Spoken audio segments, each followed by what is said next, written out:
Hi mga katambay at welcome sa ating panibagong video. Ang topic natin ngayon ay ang mga pwede nyong panoodin na mga astig na anime habang wala pang nare-release na episode ng One Piece na siguradong magugustuhan nyo. Pero bago ang lahat ay kung bago ka pa lang sa aking channel ay huwag mong kalimutang mag-subscribe at pakipindot na din ang bell para maging updated ka lagi sa mga darating ko pang mga video na patungkol sa mga paborito nating mga anime.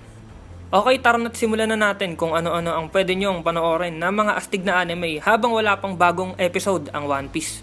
Let's go! Dahil nga diba wala pa din bagong nailalabas na episode ang One Piece at sa manga lang tayo natututok na hinahanap-hanap natin ulit yung mga astig na labanan na nagaganap sa series na yon. Nadadamo ko kayo dyan mga katambay, kaya ngayon ay bibigyan ko kayo ng mga pwede nyong panoorin na mga astig at exciting na anime ngayong wala pang bagong episode ng One Piece. Umpisa na natin. Ang anime na ito ay tungkol sa mga malalakas, matatapang at mga mahihilig makipaglaban ng mga Vikings. Umiikot ang kwento nito sa anak ng isang malakas na commander ng Viking na nagngangalang Thorfinn na gustong maglakbay sa dagat at hanapin ang lugar na tinaguriang Vinland. At kung hanap nyo ay astig na fight scene ay swak sa inyo ang series na to at di kayo bibigoin sa mga magaganap na kwento.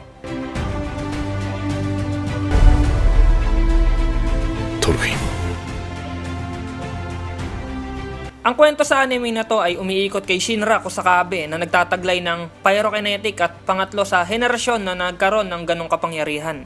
At binigyan ng bansag na devil footprint dahil sa kanyang abilidad na nagagawa niyang paapuyin yung paa niya kung kailan niya gusto. Maganda yung animation at kwento ng anime na to kaya hindi kayo bibigoin sa mga fight scene na nagaganap. Kaya mararecommend ko to.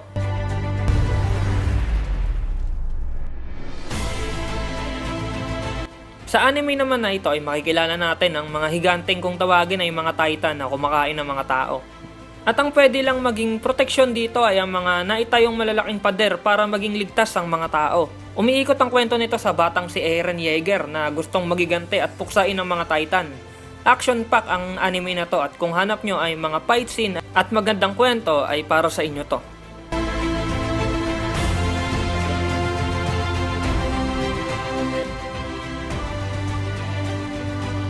Ang anime naman na ito ay nakapokus kay Asta, ang batang pinanganak na walang magic, na normal na lang sa mundo nila. At dahil sa pure magic ang kadalasang ginagamit ng mga tao na nasa paligid niya, ay parang hindi siya normal sa paningin nila.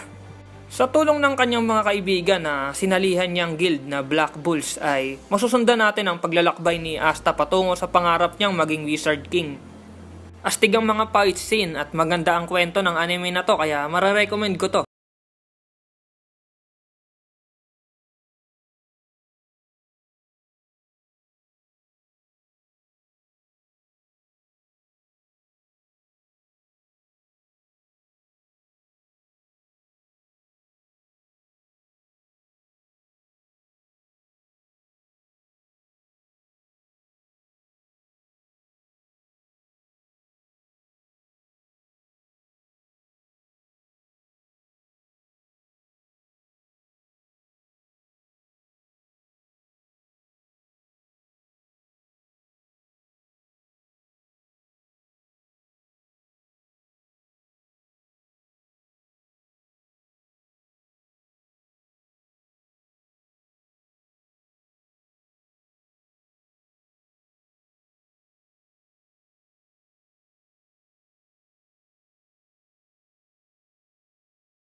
At ang panghuli, itong Kimetsu no Yaiba, Demon Slayer. Ang anime na ito ay di lang maganda ang kwento, astig ang fight scene, astig din ang animation. Makikilala nga natin dito si Tanjiro Kamado, isang batang naging Demon Slayer dahil nga sa pagpaslang sa pamilya niya ng isang kilalang demon, at ang natitirang miyembro ng kanyang pamilya na si Nezuko Kamado ay naging isa din sa mga ito. Dito natin masusundan ang paglalakbay ni Tanjiro para pagalingin ang kanyang kapatid at hanapin, puksain ang gumawa nun sa kapatid niya. Wala na kayong hahanapin sa anime na to dahil sa fight scene pa lang ay panalo na, kaya swak to sa inyo. Nga pala mga katambay, ang Kimetsu no Yaiba Demon Slayer ay naging contender din ng One Piece sa manga selling at dami ng awards dahil sa magandang kwento nito. Kaya sulit panoorin.